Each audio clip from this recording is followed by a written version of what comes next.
الحمد لله وكفى وسلام على عباده الذين اصطفى أما بعد فأعوذ بالله من الشيطان الرجيم بسم الله الرحمن الرحيم قالت الأعراب آمنا قل لم تؤمنوا ولكن قولوا أسلمنا ولما يدخل الإيمان في قلوبكم فقال الله تبارك وتعالى في كلام المجيد والفرقان الحميد يا أيها الذين آمنوا لا تتبعوا خطوات الشيطان إنه لكم عدو مبين وقال الله تبارك وتعالى في مقام آخر يا أيها الذين آمنوا آمنوا بالله ورسوله والكتاب الذي نزل على رسوله والكتاب الذي أنزل من قبل صدق الله مولانا العظيم وصدق رسوله النبي الكريم ونحن على ذلك لمن الشاهدين والشاكرين والحمد لله رب العالمين.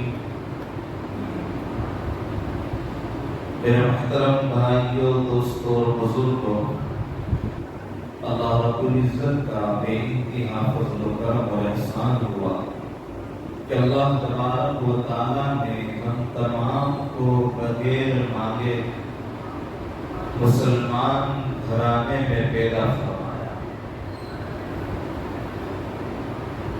اسلام دھرم اور اسلام مذہب میں پیدا ہو جانا یہ ہمارے لیے بڑی خصوصیت کے ساتھ انعام ہے، یہ ہمارے لیے انعام ہے۔ ایمان کا مل جانا یہ ہمارے لیے بہت بڑا فخر ہے، لیکن ایمان کو بچا کر لے جانا اصل یہ فکر ہے۔ ایمان کا مل جانا یہ ہمارے لیے فخر تو ہے، لیکن دنیا سے جاتے ہوئے ایمان کو بچا کر لے جانا یہ بڑی فکر کی بات ہے۔ اور ایمان کا تقاضا عمل کے ساتھ، ایمان کا تقاضا عمل کے ساتھ، اقرار باللسان و تصدیق بالقلب، کہ زبان سے اقرار کر لیا، خالی زبانی جمع خرچ نہ ہو، لفاظیت نہ ہو، خالی بول دینا یہ نہیں ہو، بلکہ تصدیق بالقلب، دل کے اندر اتارنا، جو الفاظ زبان پر ہے اسے دل میں اتارنا، یہ اصل ایمان ہے۔ کرنے کی چیزوں میں کرنا، اسے دل میں اتارنا، عمل پر آنا۔ دل میں اترے گا تو عمل میں آ جائے گا، اور زبان پر رہے گا تو دل میں نہیں اترے گا۔ اس لیے آج کی مجلس کا جو مضمون ہے وہ زبانی ایمان نہ ہو، یہ موضوع ہے، ٹاپک ہے کہ زبانی ایمان اللہ کو قابل قبول نہیں ہے۔ اور قرآن کی آیت سے ہم سمجھیں گے۔ میرا حضرات کے سامنے قرآن مقدس کے الگ الگ حصوں میں سے 3 آیت کریمہ کی کچھ حصے تلاوت کیے۔ اس سے پہلے ہم یہ سمجھے کہ ایمان اور اسلام دونوں میں بہت بڑا فرق ہے۔ جب ہم اس بات کو سمجھیں گے تو ہمیں اندازہ ہو جائے گا۔ ہم حدیث سے چلتے ہیں۔ عن ابی ہریرہ رضی اللہ تعالی عنہ قال قال رسول اللہ صلی اللہ تعالی علیہ وسلم بني الإسلام على 5 شهادة أن لا إله إلا الله وإقام الصلاة وإيتاء الزكاة والحج وصوم رمضان۔ اللہ کے رسول صلی اللہ تعالی علیہ وسلم ارشاد فرماتے ہیں اسلام کی بنیاد 5 چیزوں پر ہے، جس میں سے پہلی چیز اس بات کی گواہی دینا کہ اللہ تعالیٰ کے سوا کوئی عبادت کے لائق نہیں ہے، حضرت محمد رسول اللہ صلی اللہ تعالیٰ علیہ وسلم اللہ کے رسول ہے۔ نماز کو قائم کرنا نمبر 2 کی بات ہے۔ نمبر 3 کی بات ہے صاحب استطاعت ہے تو حج کرنا، صاحب استطاعت ہے تو زکات ادا کرنا، یہ نمبر 4 کی بات۔ اور نمبر 5 پر ہے کہ رمضان المبارک کے روزے رکھنا۔ اسلام کی بنیاد اس کے اندر بتائی گئی۔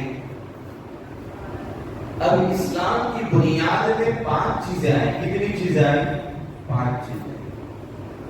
میں آپ کو اسلام اور ایمان کی دونوں میں فرق کیا ہے اسے پہلے سمجھا رہا ہوں۔ اسے ہم اس لیے ہمیں پہلے یہ سمجھنا ہے کہ اسلام جو ہمارا درخت ہے، ہماری جو بنیاد اسلام ہے، جس اسلام کے نام سے ہم پکارے جاتے ہیں، جس دھرم کے نام پر ہمیں بلایا جاتا ہے، جس دھرم کے نام لیوا ہے، جس دھرم کے سائے تلے ہم رہتے ہیں، وہ اسلام ہے۔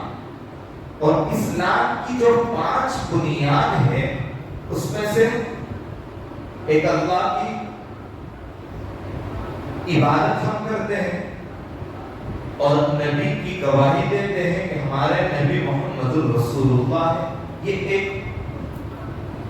نمبر 2 پر نماز کا ادا کرنا، نمبر 3 پر زکات دینا، نمبر 4 پر حج کرنا، نمبر 5 پر رمضان مبارک کے روزے رکھنا۔ اس میں سے 4 کو ہم سائڈ کرتے ہیں۔ نمبر پہلی جو چیز ہے کہ ایک اللہ کی عبادت کرنا، محمد رسول اللہ صلی اللہ علیہ وسلم کی گواہی دینا کہ ہمارے محمد رسول اللہ ہمارے رسول ہیں، ان کو ہم فالو کرتے ہیں، ہمارے پروفیٹ ہیں۔ تو اس کی جو صفات ہے، پہلی چیز کی توحید کی اور شہادت کی جو صفات ہے، ان صفات میں ایمان ایک جزو ہے۔ ایمان کہاں ہے؟ ان صفات میں لا الہ الا اللہ محمد رسول اللہ، اشہد ان لا الہ الا اللہ واشہد انک محمد رسول اللہ۔ ان صفات کے اندر ایک صفت ہے ایمان۔ اس لیے آپ کو یہ بات سمجھ میں آ گئی کہ اسلام جو ہے وہ ہمارا درخت ہے، ان درخت میں ایک صفت ہے ایمان کی۔ تو مین ہمارا جو ہے مذہب اسلام مذہب ہے، ہم ایمان مذہب والے نہیں ہیں، مذہب ہمارا اسلام ہے۔ اس مذہب کے اندر جتنی شاخیں، جتنے پتے، جتنے چھوٹے چھوٹے درخت بھی لگتے ہیں اس مذہب کے تحت، تو کہا کہ اس کے اندر ایک ایمان ایک صفت ہے۔ آمنت باللہ وملائکتہ وکتبہ ورسلہ والیوم الآخر والقدر خیرہ وشرہ من اللہ تعالی والبعث بعد الموت اقرار باللسان وتصدیق بالقلب کہ میں ایمان لایا ایک اللہ پر، میں ایمان لایا فرشتوں پر، میں ایمان لایا رسولوں پر، میں ایمان لایا کتابوں پر، میں ایمان لایا آخرت کے دین پر، میں ایمان لایا اچھی اور بری تقدیر پر، میں ایمان لایا مرنے کے بعد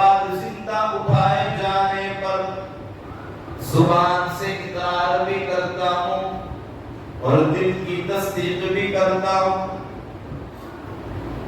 کہا کہ ایمان کی صفات میں بھی یہ سب چیزیں آتی ہیں کہ اللہ کو ایمان لانا، اور آگے آمنت باللہ کما ہوا باسمائہ و صفاتہ وقبلت جمیع احکام، کہ میں ایمان لایا کما ہوا باسمائہ، جیسا کہ اللہ اپنے ناموں کے ساتھ ہے اور اللہ کی تمام صفاتی ناموں کے اوپر بھی ایمان لاتا ہوں، اور اللہ کے جتنے احکام ہیں ان کے احکام پر بھی ایمان لاتا ہوں، تمام احکام پر ایمان لاتا ہوں۔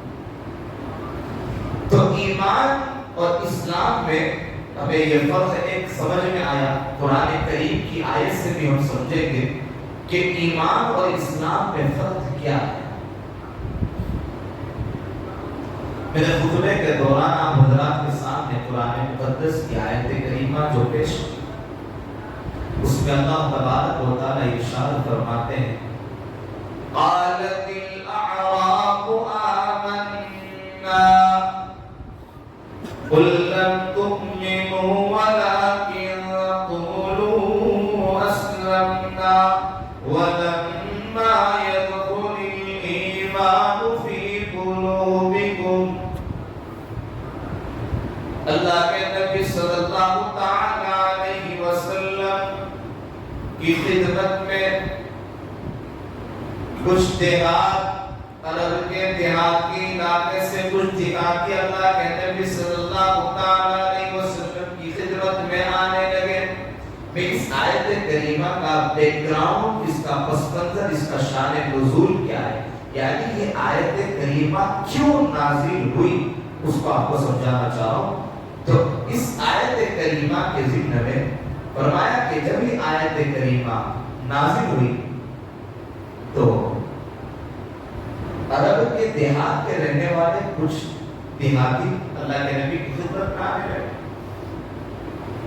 اور خدمت میں آ کر جب انہوں نے اپنے قدم بڑھائے اور نبی کی خدمت میں پہنچ رہے، اور اس نیت کے ارادے سے، کیونکہ اللہ تو ہر ایک کی نیت کو جانتا ہے،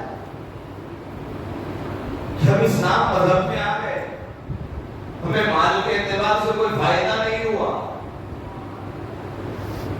ہمیں تجارت کے اعتبار سے ہمارا کوئی نفع نہیں ہوا، ہماری واہواہی نہیں ہوئی، یعنی اسلام میں آنے کے بعد ہمیں کوئی فائدہ نظر نہیں آ رہا۔ یہ کس کی سوچ تھی؟ وہ عرب سے جو دیہات آ رہے تھے ان کی سوچ۔ تو اللہ تبارک و تعالیٰ قرآن کریم میں فرماتے ہیں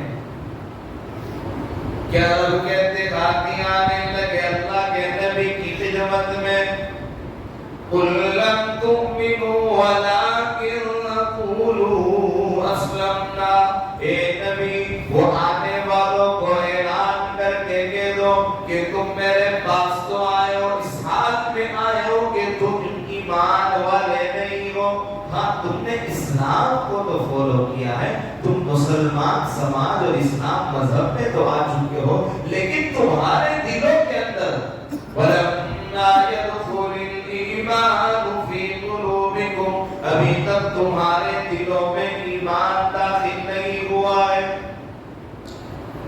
کہ ابھی تک تم ایمان والے نہیں ہوئے، کہ جو ایمان کے تقاضے ہیں، ایمانی صفات ہے، ایمانی احکام ہے، ایمانی جزئیات ہے، ایمان کے بلبوتے پر، ایمان کے اوپر جو حالات آئیں گے، جو قربانیاں دینی ہوگی، جو صحابہ نے قربانیاں دی، جو صحابہ کے بچوں نے قربانیاں دی، جو صحابہ کی عورتوں نے قربانیاں دی، بیوہ ہونا برداشت ہے، بچوں کا یتیم ہونا برداشت ہے، اور صحابہ کا اپنی زندگیوں کے اندر رہتے ہوئے اپنے گھر بار کو چھوڑنا برداشت ہے، اور اللہ کے لیے اپنے گھر بار کو چھوڑ کر ایمان کے تقاضوں پر عمل کرنا، ایمانی صفات پر عمل کرنا، ایمانی احکام پر عمل کرنا، کہا کہ یہ سب چیزوں کی قربانی یہ صحابہ دے رہے ہیں، ویسی قربانی کتنا تم نے دی؟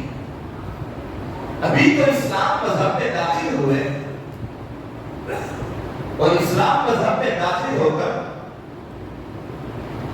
اپنا فائدہ ڈھونڈنے نکلے ہو، کہ اسلام مذہب کے اندر اس آیت کے ذکر میں پوائنٹ بتایا جا رہا ہے کہ اگر یہ اسلام کے مذہب کو اور اسلام کے سچے مذہب کو فالو کرنے والے ہوتے تو کیا ہوتا؟ ان کی نظر اللہ کی طرف ہوتی کہ اللہ کے دین کو قبول کرنا، اسلام مذہب کو فالو کرنے کے ساتھ ساتھ اس کے اوپر اپنے آپ کو لگانا اور اس کے اوپر جو حالات آئے ان حالات کو برداشت کرنا. یہ نہیں کہ اسلام قبول کر لیا اور نبی سے کہہ رہے کہ ہمیں مال دے دو، ہمیں مالدار بننا ہے. یہ تو کیا ہوا کہ اسلام مذہب میں آ کر اور یہ شکایت شروع کر دیے کہ ہم نے اسلام کو قبول کر لیا اور ہمیں مالدار بھی بنایا گیا، ہمیں پیسے نہیں مل رہے، ہمیں مال نہیں مل رہا. آگے اللہ تبارک و تعالی حقیقی مومنین کی اور حقیقی مسلمان جو ہے مسلمان بننے کے بعد جو حقیقی مومن ہوتے ہیں ان کی صفات کو بتایا. إنما المؤمنون الذين آمنوا بالله ورسوله ثم لم يرتابوا وجاهدوا في سبيل الله وجاهدوا بأموالهم وأنفسهم في سبيل الله. بلا شبہ مومنین تو ہیں جو اللہ اور اللہ کے رسول پر ایمان لاتے ہیں ثم لم يرتابوا ذرہ برابر شک نہیں کرتے. یہ تو شک ہو گیا کہ ہمیں مال کیوں نہیں ملا اسلام میں آنے کے بعد. تو زبانی اسلام اور زبانی مومنین کافی نہیں ہے، ورنہ تو اللہ کے نبی صلی اللہ علیہ وسلم کے زمانے میں کتنے منافقین ایسے تھے کہ جن کی فجر کی نماز تک قضا نہیں ہوتی تھی. جو منافقین تھے، نماز کے پابند تھے، صوم و صلات کے پابند تھے، لیکن اقرار باللسان کے زبان پر جو اقرار تھا وہ تصدیق بالقلب کے دل کے اندر ایمان اور اسلام نہیں اترا ہوا. یہ امت مسلمہ اس بات کو ذرا کان کھول کر سن لو کہ جو تم اسلام کے اندر آئے ہو، تم اسلام کے متوالے ہو، تم نے اسلام مذہب کو قبول کیا ہے، تم ایمان صفت کا تقاضا رکھنے والے ہو. کہا کہ ایمان والوں کے اوپر کہا کہ حالات تو آئیں گے. یہ نہیں کہ ہم جو ہے جو صحابہ تھے جن کے لیے قرآن مقدس اعلان کر رہا ہے رضی اللہ عنہم ورضوا عنہ کہ اللہ ان سے راضی، وہ اللہ سے راضی. نبی کا اعلان ہوتا ہے اصحاب النجوم بأیہم اقتدیتم اہتدیتم کہ میرے صحابہ ستاروں کے مانند ہیں، کسی ایک کی بھی پیروی کر لو گے تو کامیاب ہو جاؤ گے، منزل مقصود کو پکڑ لو گے اور منزل مقصود تک پہنچ جاؤ گے. تو وہ صحابہ کے اوپر حالات کیسے آئے؟ ایک موقع پر حضرت عمر فاروق رضی اللہ تعالیٰ عنہ حضرت خباب بن الارض رضی اللہ تعالیٰ عنہ کے پاس آئے. حضرت خباب بن الارض رضی اللہ تعالیٰ عنہ نے اپنا کپڑا پیچھے سے اٹھایا. حضرت عمر فاروق اپنی آنکھوں سے دیکھنے لگے کہ خباب یہ کیا ہوا ہے. حضرت خباب کہنے لگے عمر تم جب اسلام نہیں لائے تھے، تم ایمان کو قبول نہیں کر رہے تھے، جب تم نے اسلام مذہب کو قبول نہیں کیا تھا وہ ایسا موقع تھا کہ میں کسی آقا کا غلام تھا. ایک آقا جس کا میں غلام تھا وہ مجھے تکلیف ایسی دیا کرتا تھا کہ جس کے نشان میری پیٹھ پر پڑے ہوئے. کہ کیسے نشان پڑے، کیا حالات ہیں، کسی تکلیف برداشت. حضرت خباب بن الارض رضی اللہ تعالیٰ فرمانے لگے کہ مجھے انگاروں پر لٹایا جاتا تھا. اے مسلمانوں ذرا سوچو، ہم اپنی انگلیاں انگاروں پر نہیں رکھ سکتے. وہ خباب بن الارض وہ صحابی تھے کہ جن کو پورا انگاروں پر لٹا دیا جاتا تھا. وہ فرمانے لگے کہ اے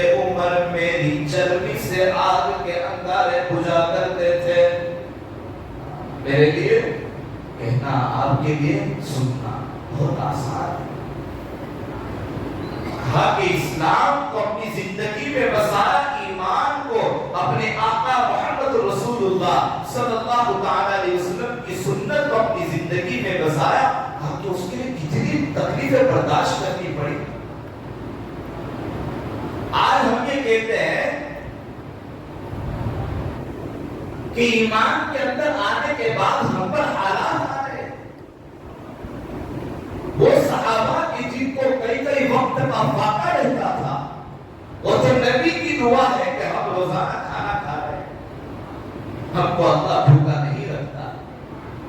وہ صحابہ نے، وہ نبی کے بالکل قریبی رہنے والے وہ صحابہ کہ انہوں نے کیسی قربانیاں دی ہیں، کسی تکالیف کا سامنا کیا ہے۔ ہم اپنے گریبان میں جھانکے اپنے دل سے پوچھے اور ایک کونے میں بیٹھے اور وہ حالات کو سوچے، وہ منظر کو سوچے کہ کیا وقت تھا کہ تیز و تند دھوپ تھی، سروں پر دھوپ سوار ہوتی تھی، جنگ کا میدان ہوتا تھا، اور کہا کہ ایک اپاہج صحابی، لنگڑے لوڑے صحابی کہ جس کے پیروں کے اندر، ٹانگوں کے اندر جان نہیں ہے، جن کے پیر ٹوٹ چکے ہیں اور جنگ احد کا میدان سج رہا ہے، تمام صحابہ کہ جس کے لیے اعلان ہو چکا ہے، وہ صحابہ احد کے میدان کے اندر جا رہے ہیں، اور ایک صحابی آتے ہیں اور اپنے آپ کو اللہ کے نبی کے سامنے پیش کرتے ہیں کہ یا نبی اللہ، کہ میں ایمان کے خاطر، میں اسلام کے خاطر اپنی جان کی بازی لگانے کے لیے آیا ہوں۔ وہ اللہ کے نبی فرمانے لگے